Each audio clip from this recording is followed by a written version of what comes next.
मैं तो पुलिस पे हमला किया, जिनका एनकाउंटर हुआ वो सही है, हत्या किसी की भी हो गलत है, लेकिन जो समाज के लिए खतरा है, जो समाज को नहीं मानते, कानून को नहीं मानते, देश को नहीं मानते, उनको इस देश में रहने का अधिकार है क्या?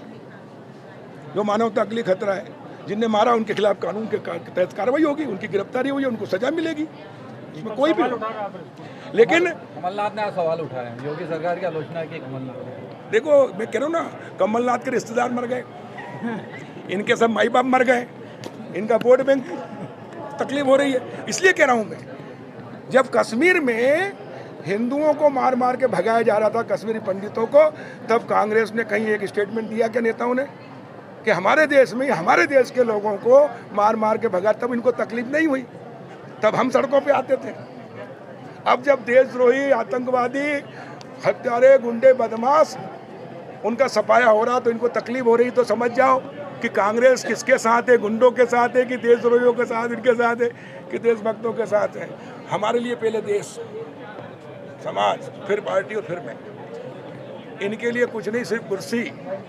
गांधी भी नकली, एक परिवार बस सब कुछ, उसके लिए पूरे देश को बर्बाद कर दिया। बताओ, आज़ाद भारत को 75 साल हुए, 60 साल कांग्रेस ने राज किया, ये कहाँ से हो गए?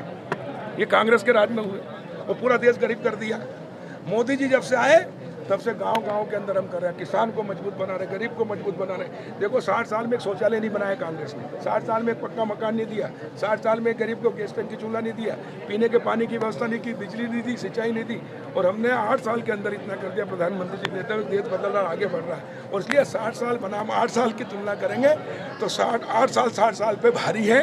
और इसलिए जनता सब समझ रही है, जनता को तक हम पहुँचाएंगे, हमारे कार्यकर्ता, और कांग्रेस मुक्त भारत करेंगे, यानी भ्रष्टाचार मुक्त भारत, अलगाव मुक्त भारत, आतंकवाद मुक्त भारत, टुकड़ा टुकड़ा गैंग मुक्त भारत, और कमल युक्त भारत, यानी खिलता कमल, खुशहाली, समृद्धि, विकास का भारत। गुंडे लोगों को जीवन को खतरा थे, जिन पे 100 केस है, जो सरेआम गोलियां मार रहे हैं, पुलिस पे भी गोली चलाते हैं, और जब पुलिस उनको मारती है तो इनको तकलीफ होती है, रोने रो रहे हैं। कांग्रेसियों को नींद नहीं आ रही कि इनके शुभचिंतक मर गए।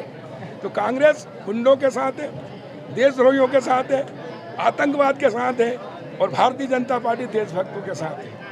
कांग्रेस के समय सीमा पे आप देखते थे टीवी पे कि लोग पत्थर ले लेके पुलिस को, सैनिकों को मारते थे, लेकिन उनके हाथ बांध रखे थे कांग्रेस ने कि आप गोली नहीं चलाओगे, विरोध नहीं करोगे, मार खाते रहो। क्यों? क्योंकि हमारे वोट बैंक गई है। लेकिन मोदी जी जब से प्रधानमंत्री बने, उन्होंने कहा चाहे कोई भी हो, हम सब भारत माँ के लाल, भेदभाव का कहाँ सवाल, हिंदू हो या मुसलमान हो या ईसाई, जो देश का नहीं है वो किसी का नहीं है, चाहे हिंदू भी है। और इसलिए जो भी देशद्रोही है, देश के खिलाफ बोलता है, देश के खिलाफ अनर्थ आरोप लगाता है, पुलिस पे हमला करता है, तुमको छूट है। और जब से भारतीय जनता पार्टी की सरकार आई है, आतंकवाद खत्म हुआ, अलगाववाद खत्म हुआ, पत्थरबाज खत्म हुए, और अब कहीं कोई चूक चपाट नहीं है।